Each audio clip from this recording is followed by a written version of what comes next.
And welcome back to Jeff Kenangi Live. It is Sunday Live here at Citizen Television. On the couches tonight, he's running for president. Former head of delivery at State House, Eliud Owalo, walked away from his plump job and he wants to run for president. By the way, yes, what does the head of delivery do? The head of delivery, under normal circumstances, all factors being held constant, is supposed to oversee the implementation of government projects, intervene where there are challenges, facilitate communication about the same. That, by and large, is what that functional mandate entails. What was it like for you? Well, nothing out of the ordinary. You know, I'm somebody who delivers in whatever mandate I'm given. What did you deliver? Tell us something we know. What did you deliver? Let me take you back a little bit, Jeff. When I was appointed Cabinet Secretary for ICT, that was my first formal employment. Yep. I'd been in consultancy for a period of 23 years. And within that period of time, I'd already cut an edge in the market as one of Africa's most sought-after strategists.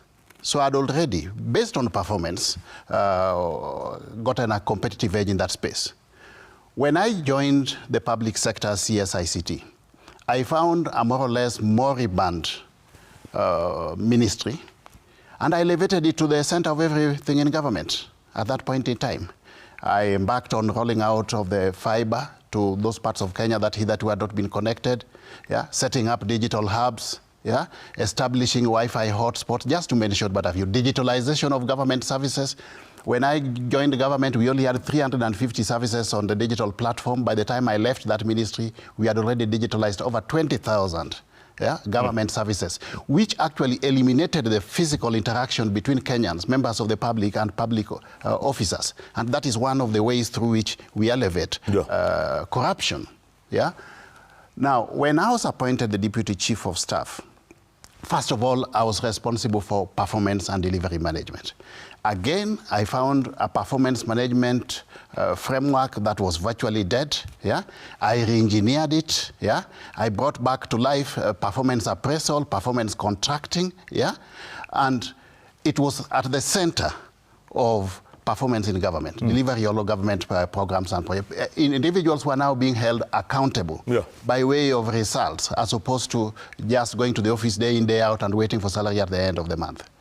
In the delivery function, when I went in there, you know, it was the period just immediately after the Gen Z riots. And if you remember, one of the reasons why the Gen Z uprising came up was because they felt that the government was doing nothing. I again re-engineered that space, and Kenyans at least were now able to see what government programs were in the pipeline. So my track record, by and large, speaks for itself. I'm a performer, I'm a results-oriented person, I'm a go-getter, and I deliver on any mandate that is assigned to me. So let me ask you this. Why were you dropped as ICT Cabinet Secretary? You know, Jeff, it is the prerogative of the government, the president as head of government, to organize, reorganize, and even disorganize his government the way he wants. That is not within my purview as a public officer appointed by the president. It's incumbent upon him to re-engineer his government the way he deems appropriate. So tell me, can you go up against William Samoei Ruto? Can you match him man to man, mundu humundu? Jeff, I'm somebody who is very courageous, very decisive. Once I take a decision, I go the full hog. And I'll give you a few examples in the past. In the year 2019, when I decided to run for the Kibra parliamentary seat, I did it on an ANC ticket. Everybody thought that that was an ODM, an ODM vote, and it was not possible for anybody else to venture in Kibra on a different party ticket. And I went and did it. In 2019, despite the fact that I came from Nyanza and the whole of Nyanza was behind the Azimio presidential candidate, I went and stood with Ruto. So I'm somebody who is a risk taker, somebody who is very decisive. I take time and I consult widely before I arrive at decisions. But when I do so without fear. Could you work with Rigathi Gachagua? I really want to form a coalition of like minds with a view to addressing the fundamental challenges facing the ordinary Kenyans. I will not be part of an arrangement where politicians come together for purposes of convenience, putting together ethnic enclaves or conglomerates for purposes of winning elections and sharing power. And that is one of the reasons why actually I've walked out of this government, because we are back to where we were in 2019. Yeah. I did state when I joined Ruto in 2019 that I was uncomfortable with a situation where a few families were deciding the destiny of this country. Today, William Ruto is back to those same families. You see him rushing to Uhuru Kenyatta, yeah? You see him hoping to Kabarak, yeah? To seek the support of Gideon Moi. Just a few days ago, he was saying he needs to negotiate with Uhuru Odinga. Where are the Kenyan people? At what point in time did we lose the people? Because in 2019, we did say that we wanted to form a government of Mama Mboga and Boda riders, isn't it? Yes. Where are they today? We are now back to where we were. The same situation that I did not subscribe to in 2019 is where we find ourselves today. We are not with the people anymore. At this point in time, if we were honest with Kenyans, we would be going back to the counties where we held those stakeholder forums, you remember? That was the genesis of our bottom-up economic agenda, to give people our report card. That, look, you guys, we came here, we discussed with you your challenges. You gave us your views. That is what informed the economic charters that we signed with the counties, yeah? And also our overall bottom-up economic transformation plan. But today, all that is lost. Nobody is going back to the counties where we held the stakeholder forum to give our report card to the people. If that means we took the people for granted. And I've talked to people. You know, in my last function in government where I was heading delivery, I was all over the country inspecting ongoing projects. And people told me that, you know, Eliud, you are good in terms of your track record, but you are in the wrong mix. They don't take us seriously. Yeah, clearly. Yeah. If Fred Matiang'i was the front runner, could you work with him? If we are aligned on issues, these challenges facing the common mwananchi, issues of debt, issues of taxation, issues of high cost of living, issues of unemployment. If we have got a tangible, feasible agenda of addressing those challenges facing the common mwananchi, I'll work with anybody of like mind. Former CJ David Maraga. I have no problem working with him either, based on that common denominator if it comes to be. Yeah. Yeah. Stephen Kalonzo Musyoka. I've worked with Musyoka before. You know, when I was heading the Raila presidential campaign in 2013, Kalonzo was one of the co-principals. So was Wetangula. So I've worked with him before. And you have no problem? I don't have a problem working with Kalonzo, so long as we are pursuing this agenda, serving the interests of the common man. Speaking of which, if you were, let's say, by some miracle, you were elected president, what's the first thing you would do? One, sort out the punitive taxation regime. Yeah? We have got a tax regime that is not enabling to the business community, that is punitive to individual taxpayers. So immediately I get into office, I will bring down income tax from 35% to 20%. I will bring down VAT from 16% to 10%. I will do away with digital tax. I will make sure that we have got a corporate tax that is predictable. Perhaps rationalize it at an optimal level of about 5% and make sure that it is stable at that level for about 5 years. You know, one of the questions that one would ask me is, if you cut down the level of taxation, where are you going to get the money to run operations of government? And the answer is simple. First of all, seal revenue leakages, avenues for revenue leakages, do away with the corruption, and then bring in more people into the income bracket, Jeff. As we speak, out of a possible 35 million Kenyans who can possibly pay tax, only 9 million are eligible to pay tax. Correct. Because they are the only ones with the disposable income. So, from where I sit, what I will do is to re-engineer the value chains, yeah, at the grassroots where you have got the youth, the women, the Juakali sector, domiciled, push money there to those functions. Bring in more people to the income bracket. By extension, you are going to put some disposable income in the hands of the people. And this will actually bring them into the tax bracket. You will be able, if not to maintain the current level of taxation, bring down the level of taxation, yeah? and still collect enough domestic revenues to finance both your recurrent and development. Some of us are paying up to 40% in taxes. You're going to bring that down? It's not sustainable. It's not sustainable. Actually, this is one of the reasons why Kenyans are both angry and hungry. You cannot put taxes at that level and let Kenyans live a decent life. As we speak today, 40% of Kenyans are living below the poverty line. Yeah? Based on the same factors of unpalatable tax regime, and of course, high levels of taxations and spiraling debt. In fact, debt is one of the other avenues which I really want to address, Jeff. And if you allow me to explain, today we are using debt as a revenue-raising measure, which should not be the case. Yeah. Why are we doing this? We are doing this because our level of expenditure is beyond the income levels. And we are closing that gap by way of external debt. If we thought differently, in my government, I will only pursue debt for purposes of projects that can finance themselves and generate adequate resources to repay the debt. Today, we are using current debt and leaving it to become a burden to future generations, which is not sustainable. I will run a zero budget deficit in my government. That's crap, man. No one can do that. I'm an economist, Jeff. I'm not speaking out of the blues. I know what I'm talking about. I know what I'm talking about. Zero budget deficit. Cut your cloth according to your size. That's what we need to do. Today, we are budgeting for projects which do not necessarily are not necessarily aligned to the interest of the common one, are not a priority. But we are budgeting for projects where people anticipate capital gain for purposes of economic rent. This is where we go wrong. We come up with fictitious projects which are not budgeted for. They are not in the budget, the annual budget, and then we go the route of debt to finance them. Tell me something. Lopsided thinking. Absolutely. Tell me something. Yeah. Singapore, tutafika na kabla hatujaenda Canaan. I mean, help me out. Help me explain. You know, I think as leaders, we should be honest with the people. We should be honest with the people. I was part and parcel of crafting the bottom-up economic transformation agenda.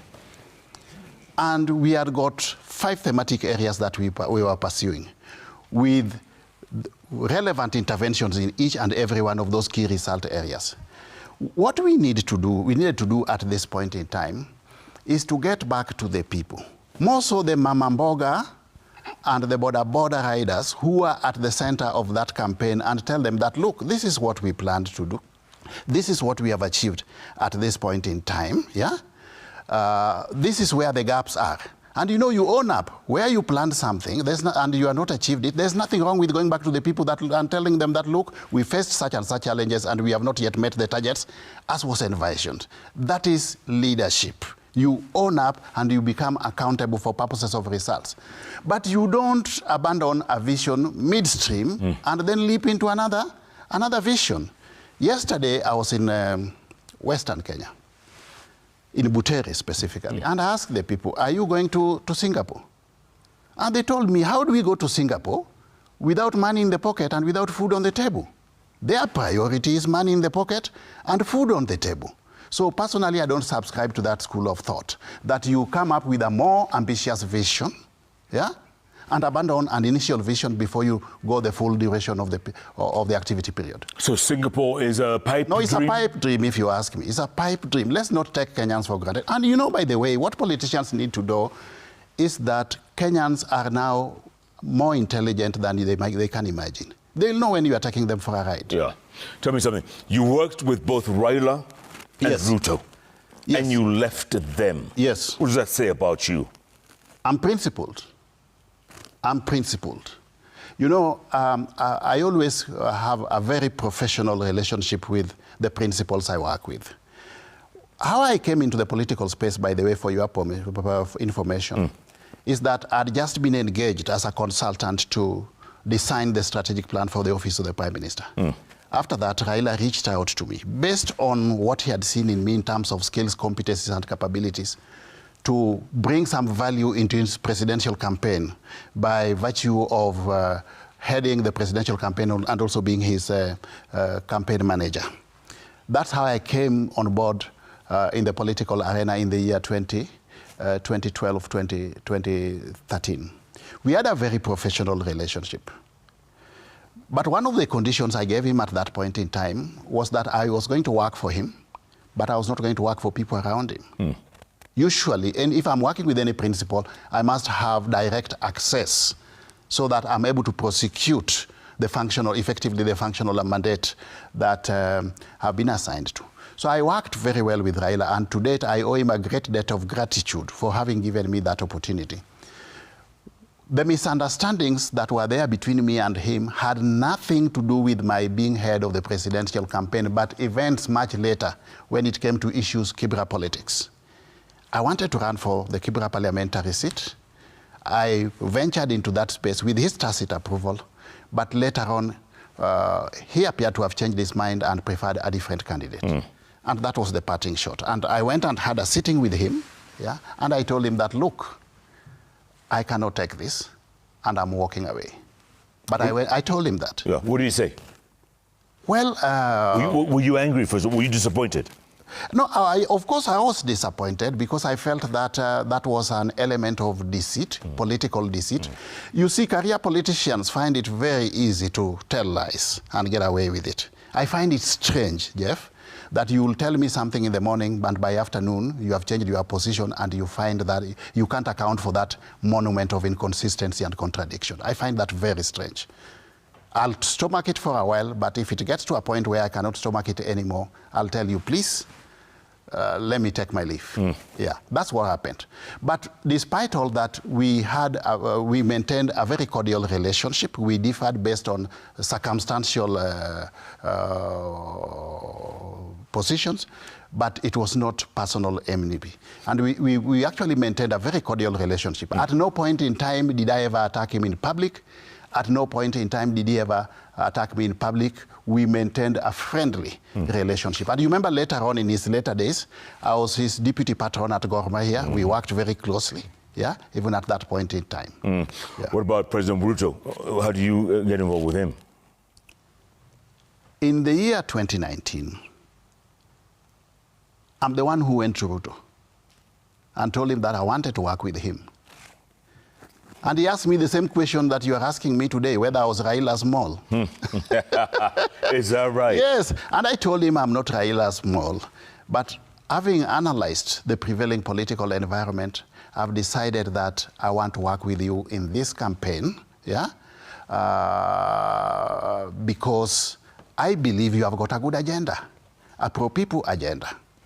He told me that, I find it very difficult that somebody who has been perhaps one of the closest people to Raila, a strategist to Raila, would volunteer to work with me. And he asked me, what did I want from him? I told him I need nothing. I just want to be part and parcel. That's pretty gutsy. Yeah. That's gutsy. Yeah, I want to be part and parcel of this journey. And we accepted that we work together.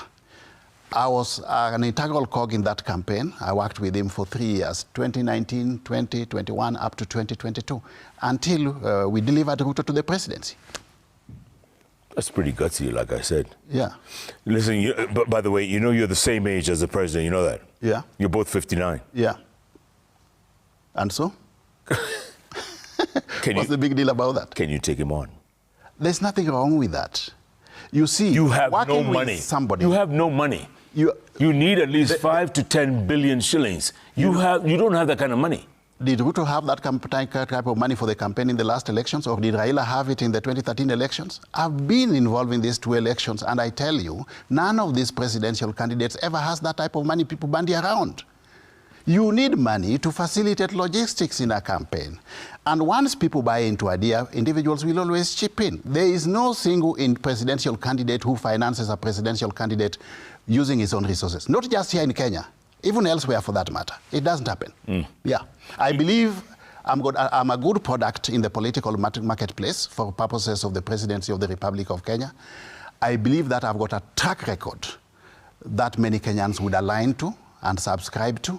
I believe I'm an agent of real change that Kenyans so much desire, and I will run a modest, inclusive, and participatory campaign. Okay. Right now, yes, millions of Kenyans are watching you. Yes, please. From Gen Zs all the way to our generations. Yes. What do you tell them to convince them that you're the guy for 2027? I want Kenyans to join me in this journey of the third and final liberation of our country. I know the challenges facing this country. Unemployment, high cost of living, high taxation. And I believe I've got the wherewithal and capacity to confront these challenges working together in partnership with the general Kenyan public. And as I've said, in areas of, in instances of corruption, I will run a government that will not tolerate any form of corruption. For a start, once I'm elected, I will reopen all corruption cases within the period of the current constitutional dispensation. From 2010 to date, all cases of mega corruption, I will make sure that they are reopened, investigated impartially, and those who are found to be involved in those acts of corruption, either by acts of omission or commission, are sent to committee. They will kill you. Go a step They will further. kill you, my friend. That's the mafia. You're talking to the mafia right there. You will never succeed. I'll go a step further, Jeff, and initiate forensic investigations to determine where the assets which are proceeds of corruption are.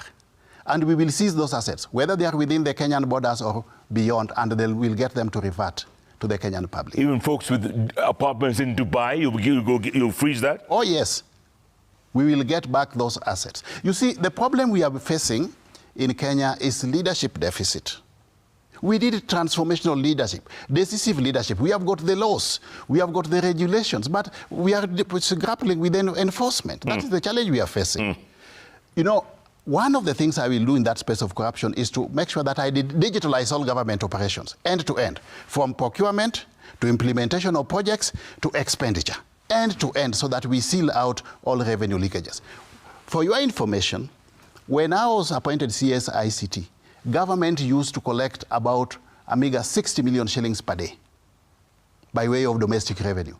By the time I left that ministry, courtesy of digitalization alone, the people in government remained the same, the sources of revenue remained the same, but we just sealed the revenue leakages through digitalization. Government was then able to collect an average 900 million to 1 billion shillings each and every day. Whoa. Yeah, so these things are doable, so long as there's the will to do them. Yeah, but the corruption bit is a little overwhelming. You know, people choose convenience. What happens in government at times is that people use corruption as a campaign tool, that you'll fight corruption when you are elected. Once your people are in the government, they go back and embrace the same corruption cartels. Yeah. That's not Eliud Owalo for you. For your information, when I was CSICT, that ministry under my leadership and tutelage was voted by none other than the Ethics and Anti-Corruption Commission as the least corrupt, based on measures that I put in place. Tell me something. So I've walked the talk in the past, and I'm willing to walk the talk in the foreseeable future. Okay, let me ask you a frank question. Yes. How much are you worth? That's an interesting question. Yes, it is. Give me a number. Yeah, I'm worth about 1 billion shillings right now. What? Yeah. Are you? By the way, did you take over from Baba as the patron of Gor Mahia? Oh, yes, I did. You did? But you see, it was not just something gradual. I've been supporting that club from the 80s. Yeah, so I've been part and parcel of the Gor Mahia journey for the past 3 decades. Yeah, and I've been with them through thick and thin. I used to go and watch them at City Stadium back in the day, opposite what was that market? Bama Market, and we'd sing Gor Mahia, Kogalo, Gor Timbedu to Yuagni, Kogalo, Gor Mahia. Kogalo,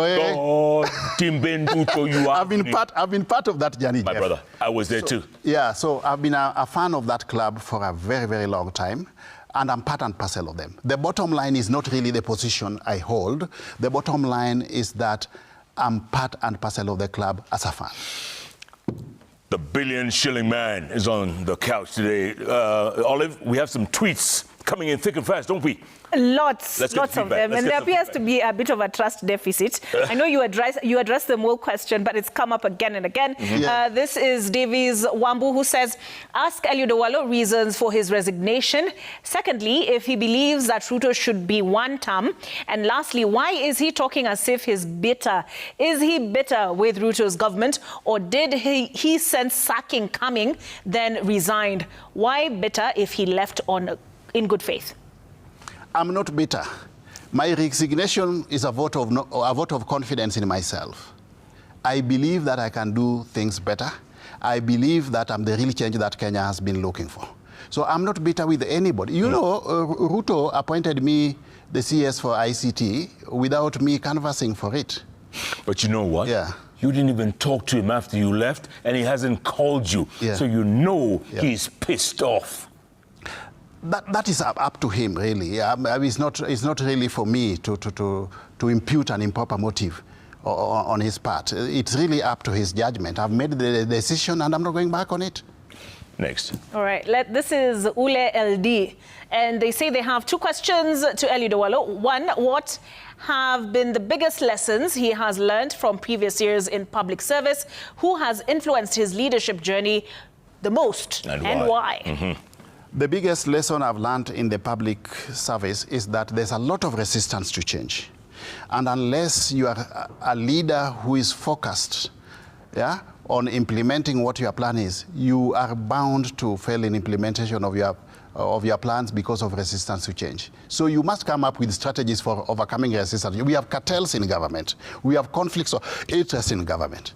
So that's a big challenge that exists in the public sector. Yeah. The second lesson I've learned is that you really need to outmaneuver the corruption cartels.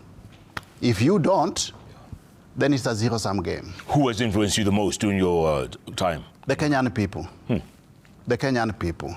I empathize with Kenyans. Based on my background, I come from a background which is modest. When I came to Nairobi for the first time, I lived in Kibra, because I didn't have a relative to put up with just before I joined the university. And I saw the challenges that the people of Kibra were going through, including myself. And I did say that one day when I get the opportunity, I will help anybody else in similar situations to uplift their standards of living. And that's what I'm determined to work for. And that is why I want to lead this third liberation, so that the Kenyan masses, 50 million Kenyans who are living in poverty, can earn a decent living. Okay. Moving right along. This is Buffalo Dash. Owalo is going nowhere with this. I wish he stops wasting his time. Nomia Church members alone can't vote him to State House.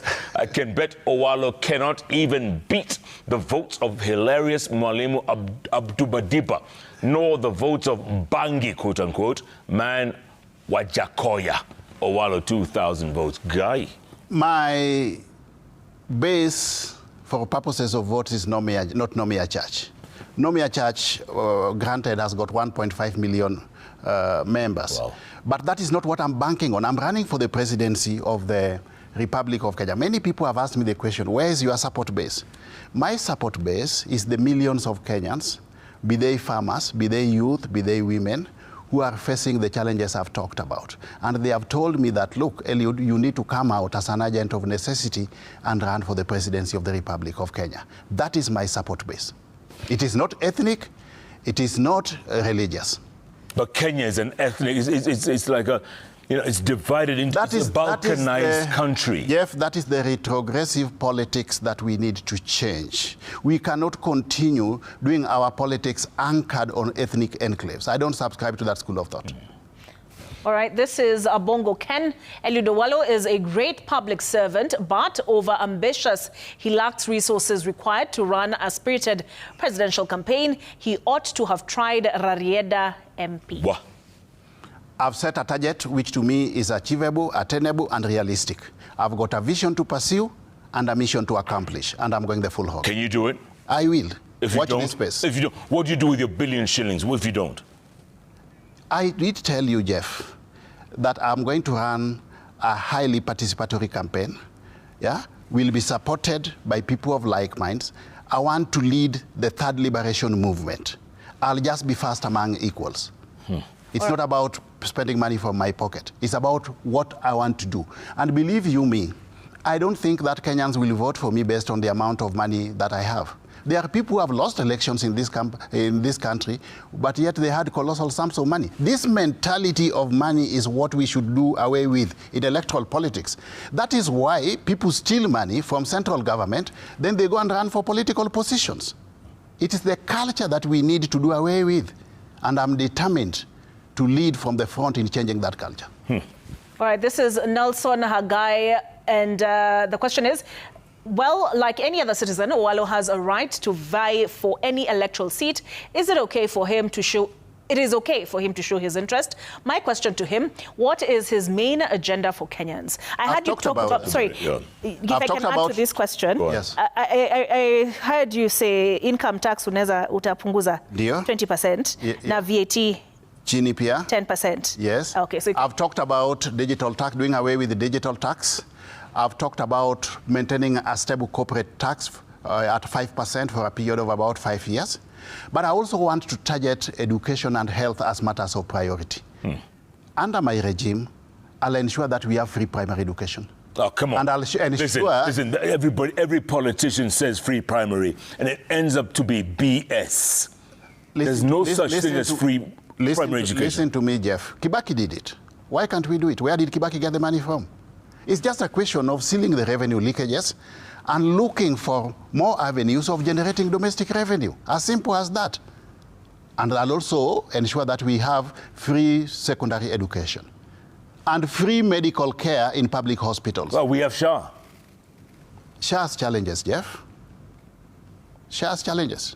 You know Is it working? I don't believe SHA is working optimally. It has got challenges. They are not just system challenges.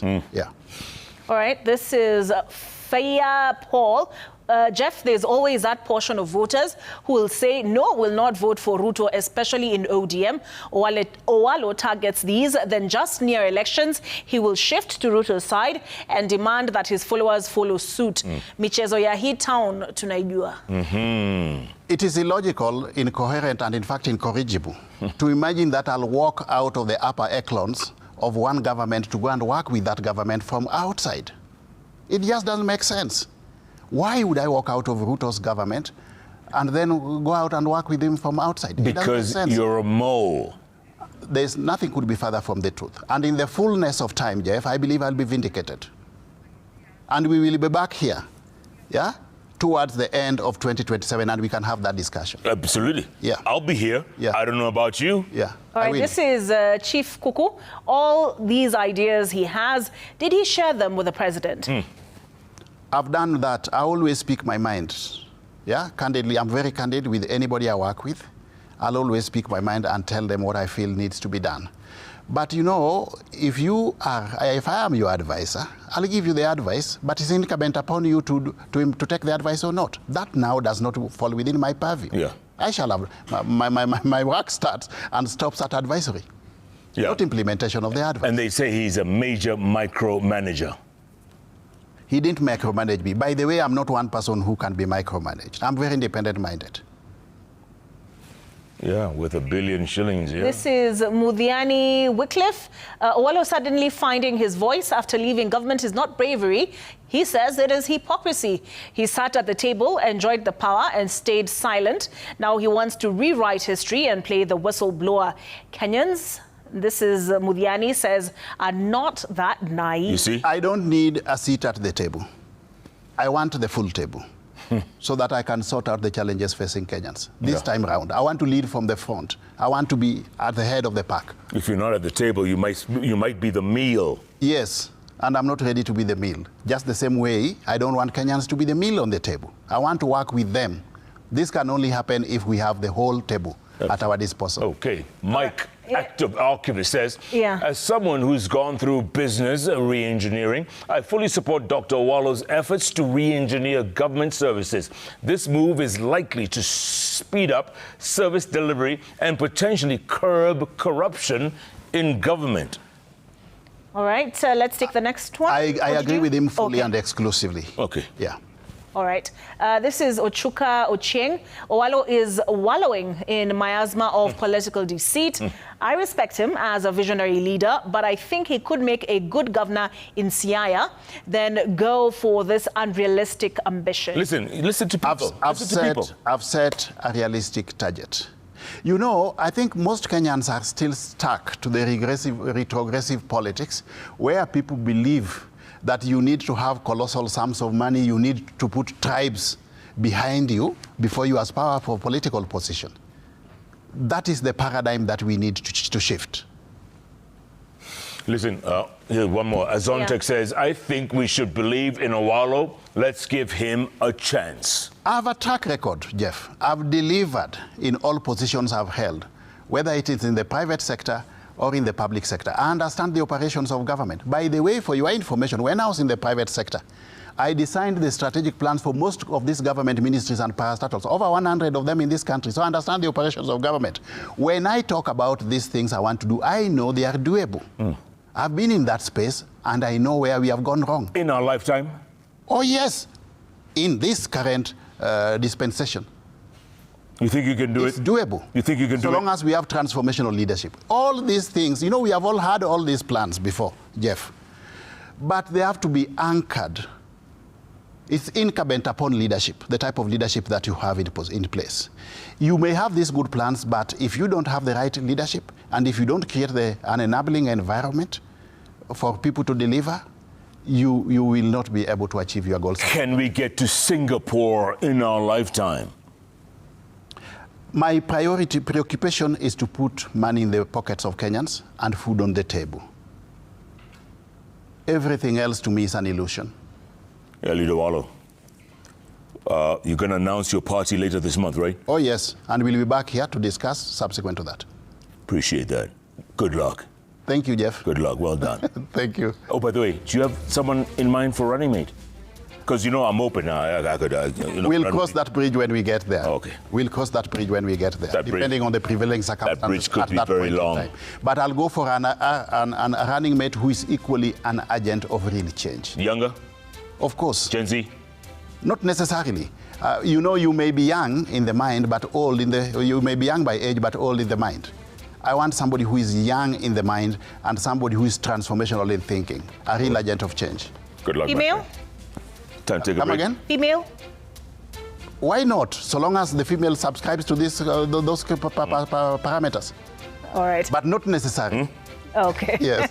All right, thank you very much. Owalo the 6th. Kenyans need to start getting used to that. Yes. But someone says you're wallowing in the miasma of Sijui what? I request whoever is not believing me to come and join me in this race so that we wallow together in this journey of third liberty. Owalo the 6th.